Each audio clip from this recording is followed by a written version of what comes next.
Bom, Elias e Cobor, eu tive na China recentemente, fiquei lá quase 20 dias rodando.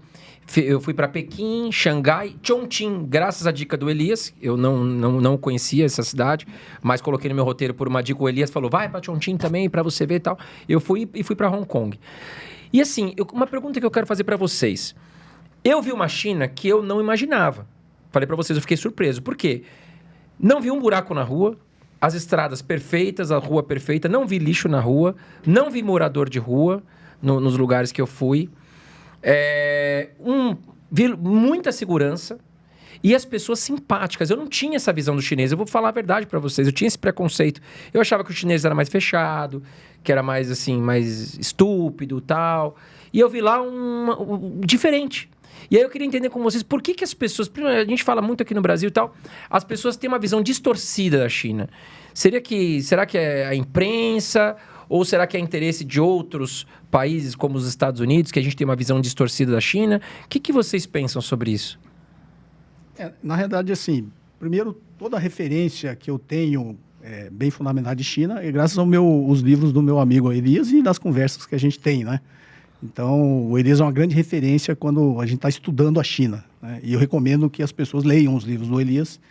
O primeiro é a China, o socialismo no século XXI, e o segundo, o poder e socialismo, né? Então, são duas obras que te explicam muito, primeiro, para quem quer entender, né? E quer ter algum tipo de arcabouço teórico que explique essa ascensão econômica da China. As obras do Elias são de extrema importância para quem quer realmente levar o assunto a sério, né? Porque, infelizmente, hoje, nesse mundo da tecnologia, das redes sociais, a gente acaba tentando aprender e achar que aprende com cortes de vídeos de 2, 3 minutos e acha que entende. E, infelizmente, é isso que tem dominado e que as pessoas que criticam. Mas, respondendo à sua pergunta, André, a impressão que eu tenho, primeiro, a ascensão econômica da China se deve ao fato, principalmente, do sistema imperialista americano ter sido preconceituoso lá no início com a China. E o que eles vendem até hoje, né? Todo mundo que critica a China, você vê que tem esse viés de achar que o chinês ele é inferior, que o chinês é mal educado, que lá tem uma ditadura, que lá é autoritário. Se associa muito a China à sujeira. Então, talvez a gente tenha essa impressão que vai chegar lá e achar um país sujo, e você vê exatamente o inverso. Então, isso tudo é um preconceito de um soft power, né? De um poder semiótico que os Estados Unidos sempre teve para vender isso aí, para criar essa impressão quanto às outras civilizações, principalmente a chinesa. Mas o que propiciou a ascensão econômica da China foi, por incrível que pareça, o preconceito dos Estados Unidos com a China, porque eles nunca acharam que a China seria capaz de chegar onde chegou, né? Até porque, estrategicamente, se eles tivessem essa preocupação, eles não teriam levado a indústria, principalmente dos Estados Unidos, para a China. Eles acharam que a China ia só copiar, fazer produto de baixa qualidade, nunca ia se desenvolver tecnologicamente, nunca ia atingir esse catch-up. Então, esse preconceito, o racismo, né, que o Ocidente tem, não só com a China, tá, com todos os países orientais, porque isso aí lá no passado eles tiveram com o Japão também, né? Obviamente, o evento da Segunda Guerra Mundial mudou os rumos da economia japonesa, né? Mas no início, quando os Estados Unidos foram lá, em 1853, né, que eles obrigaram, com o ataque ao Japão, que eles abrissem a sua economia, eles também sempre tiveram esse preconceito, né, contra os japoneses. E contra qualquer povo oriental, assim foi no Vietnã, assim foi em todos os países que os Estados Unidos e o próprio Império Britânico, antes dele, tiveram com os países orientais. Então, esse preconceito contra os chineses, ele ainda é vendido até hoje. E isso só cai por terra quando a pessoa tem contato com a realidade, que acho que foi o seu caso. Quando você vai lá e fala, putz, tudo aquilo que me falavam não é o que eu estou vendo, né? Tá contradizendo tudo que eu aprendi. E, infelizmente, a gente continua sendo bombardeado por esse tipo de informação. É impressionante. Você vai ver hoje, provavelmente nos comentários, vai ter muita gente falando mal da China ainda. Que é a ditadura, vai para a China. O que antes tinha, vai para Cuba, né? Agora então vai lá para a China, vai ser escravo na China, vai não sei. Quer dizer, as pessoas ainda compram essa ideia que é vendido justamente pelos inimigos da ascensão econômica da China e da ascensão da própria civilização chinesa, né? Ô Elias, eu queria fazer uma pergunta que pode ser um pouco ignorante da minha parte. Eu acho que as pessoas ainda têm muita dificuldade de entender o que é comunismo e o que é socialismo. E qual é o regime que a China segue hoje? O comunismo ele seria o estágio máximo de evolução humana, ou seja, então quando não existe mais Estado, não existe mais classes, as pessoas atingiram outro patamar de subjetividade, ou seja, aquele ser humano das cavernas, mesquinho, que saia para caça, é egoísta.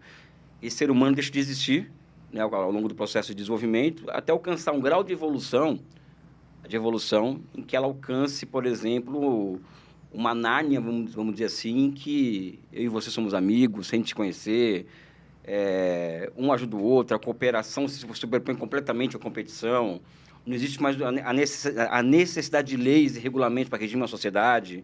Isso seria o comunismo, né? Então, isso nunca existiu, né? Então, o que existe, no caso, são o quê? São experiências socialistas, ou seja, são experiências de transição do capitalismo para o comunismo, né? O socialismo ele se autodefine como essa transição.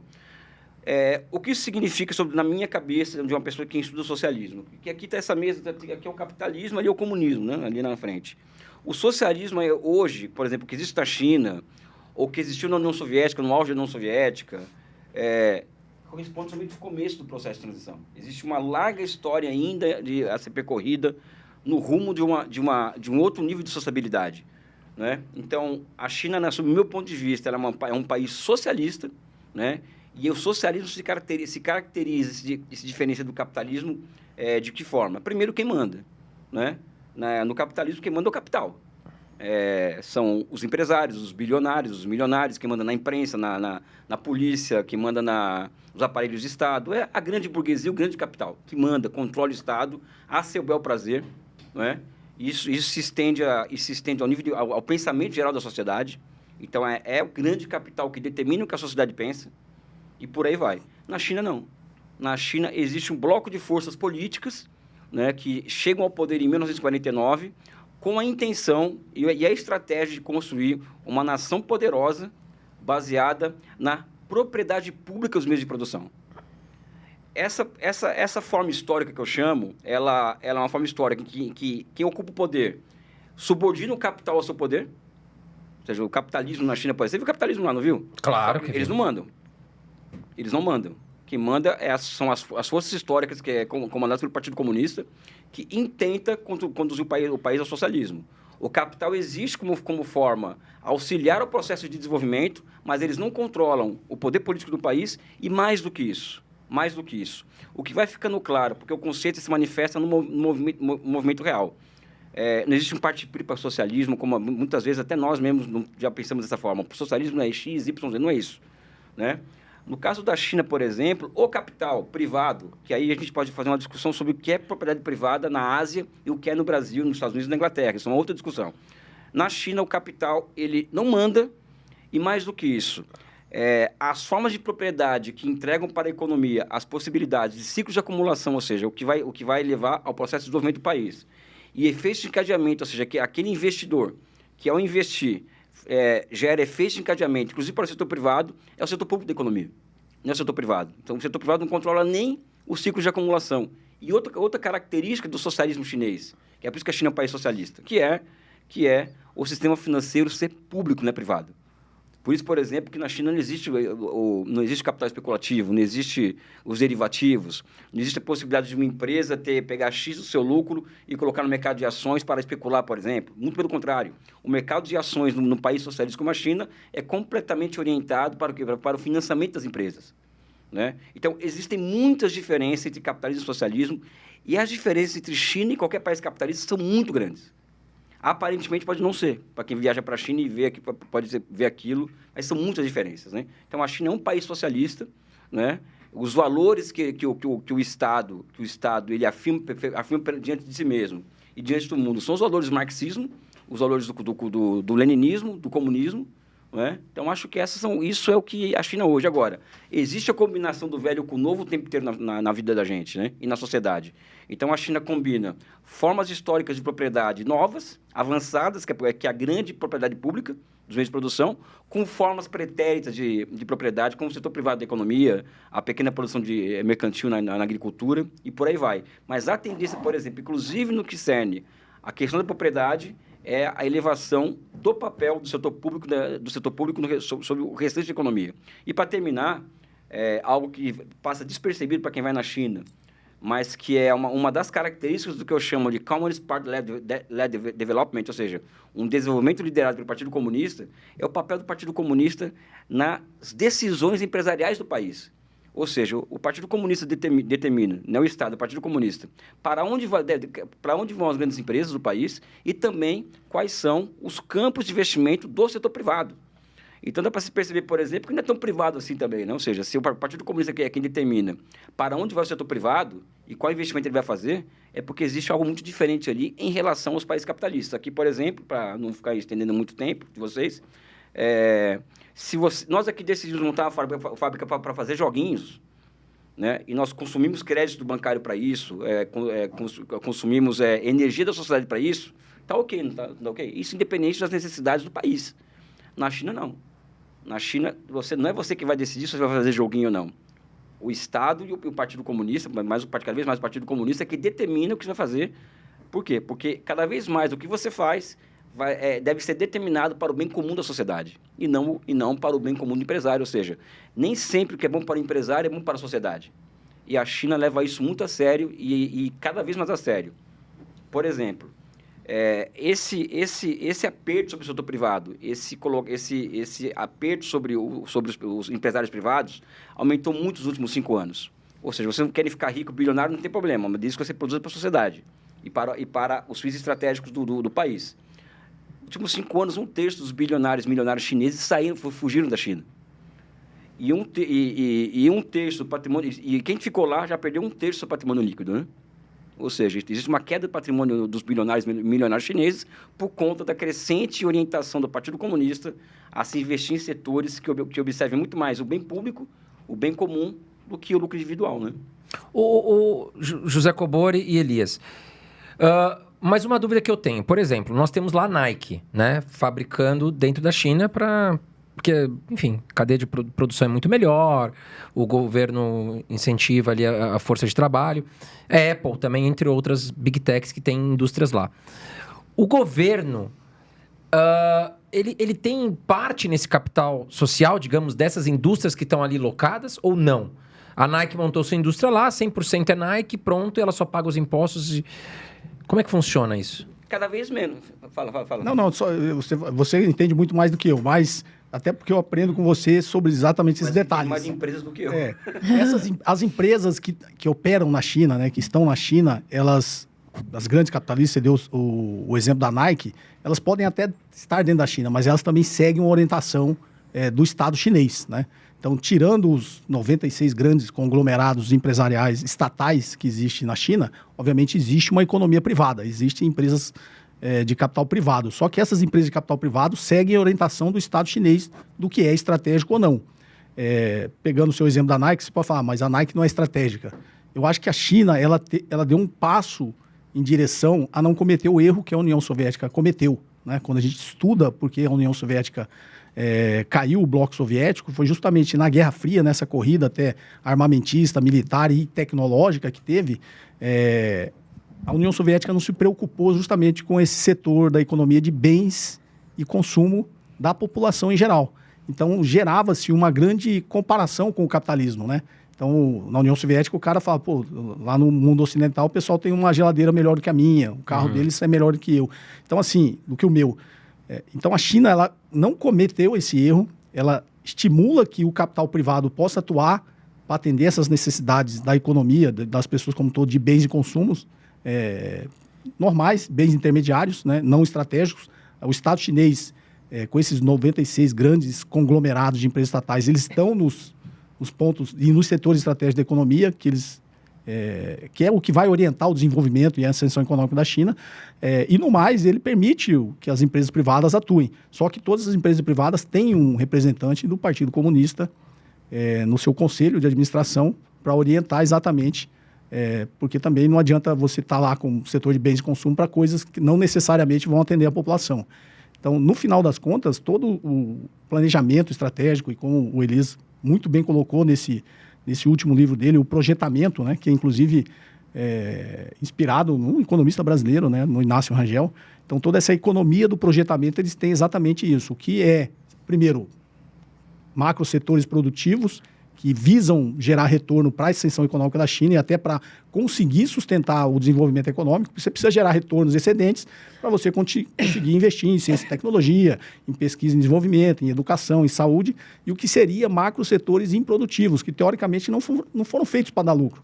Mas eles são importantes para que o setor produtivo funcione. Sim. Eu costumo eu tenho citado ultimamente, até o Elias deve conhecer, o professor Michael Woodson, é americano, ele tem várias obras, né? Muito conhecido dele é o Superimperialismo, que ele faz a crítica ao próprio Estados Unidos, mas esse último dele que eu acho muito interessante, que é o Destino da Civilização, Capitalismo Industrial, Capitalismo Financeiro ou Socialismo. Que ele põe que vai de encontro um pouquinho com o que Elias falou agora há pouco. Porque a preocupação lá no século XIX da economia clássica era justamente não permitir que uma classe rentista evitasse que o setor produtivo, que era a Revolução Industrial que estava em ascensão, principalmente na Inglaterra, né, a primeira Revolução Industrial, para que essa classe rentista, de uma herança pós-feudal de proprietários de terra, de grandes monopolistas, de detentores da infraestrutura pública, não fosse uma classe rentista que explorasse o setor produtivo e dessa forma, impedisse que as indústrias se desenvolvessem. Então, essa preocupação é da economia clássica, de David Ricardo, de John Stuart Mill, lá no século XIX. E o que ele coloca muito bem historicamente no livro dele é que a China conseguiu evitar exatamente, nos dias atuais, o que seria uma classe rentista que impediria a ascensão da indústria. Então, quando você olha, e isso está muito bem colocado, teoricamente, nas obras do Elias, é justamente o que seria essa classe rentista é um macro setor improdutivo. Você não foi feito para dar retorno, você foi feito para gerar infraestrutura, gerar serviços, saúde, transporte público, educação, para que a classe produtiva da indústria, ela consiga ser competitiva. Você imagina, pegando um exemplo aqui para ser mais didático, né? A gente está no Brasil.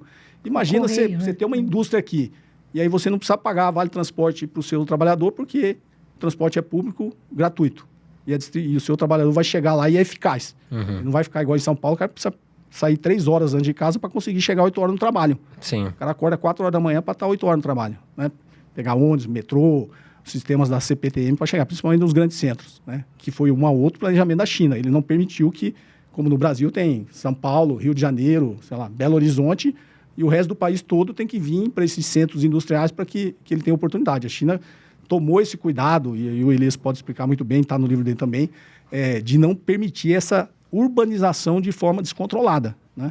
Então, você imagina, você aqui em São Paulo, você abrir uma indústria tendo certeza que vai ter transporte público gratuito, então não vai ser um custo nem para o seu trabalhador e nem para a empresa, ele vai ter acesso a serviço de saúde público e gratuito, você não vai ter que ficar dando planos de benefício, de plano de saúde, não vai ser um custo para a sua empresa, né? Ele vai ter acesso à alimentação barata, porque a economia é eficiente. Então, isso está lá no século XIX, que era a preocupação dos economistas clássicos, justamente que a indústria não fosse explorada pelo que eles chamavam de um rentismo pós-feudal, que iria se aproveitar das estruturas que eles herdaram do feudalismo, né, quando caiu o feudalismo, para explorar a indústria nascente nesses países. Entendeu? Então, o que a China tomou esse cuidado foi justamente, isso aqui é um macro setor improdutivo. Eu vou ter que sustentar. Isso aqui é importante para o setor produtivo ter uma ascensão econômica. Só que é subsídio cruzado. Eu tenho que cobrar desses caras aqui, quando eles gerar retorno, para eu sustentar esse outro lado. Sim. Então, quando a gente olha esse modelo que vem, que o Elias fala que está em construção, não é uma coisa estática, está aqui um manualzinho, tem que ser assim. Que acho que até muita gente da esquerda critica o negócio da China e fala, não, aqui não é socialismo. Mas o que é socialismo, né? O socialismo, na verdade, a gente tem que ter um conceito macro, que é um estágio de transição do capitalismo para o socialismo, onde, através da coletividade que está representada nos políticos que você coloca lá no Estado, vão fazer com que isso funcione e que a propriedade seja pública, né? As propriedades de produção seja do Estado, que está representando a coletividade, e que os interesses individuais não se sobreponham aos interesses coletivos. Então, quando você olha, sob um ponto de vista, é óbvio que é muito mais complexo você analisar uma economia como a da China. Mas se você olhar dessa forma macro, é o que eles estão tentando fazer. E isso é uma evolução histórica. Sim. Pode amanhã ou depois eles fazerem algumas correções no caminho e evoluírem cada vez mais. Mas, sob o ponto de vista central, é o interesse da coletividade que está sendo colocado em prática para atender o interesse da coletividade. E o Estado é que vai fazer essa coordenação. Uma coisa que eu vi assim, muito legal e que acho que vai de encontro com o que o Cobori falou, é que na China, por exemplo, você não tem São Paulo que acaba sustentando o país inteiro com seus impostos. Lá a China ela espalhou bem, ali um país gigantesco, né? Bilhões de pessoas, mas ela espalhou bem. Então você tem metrô em todas as cidades ali que geram um transporte público eficiente. Você tem emprego espalhado ali em todas as regiões, né? E aí até, por exemplo, um caso de um morador de rua que apareceu em Xangai. Aí a polícia vê ele e fala assim, não, você vai voltar lá para a tua região, porque lá que eles têm que te organizar e tal. Então eles têm todo um cuidado.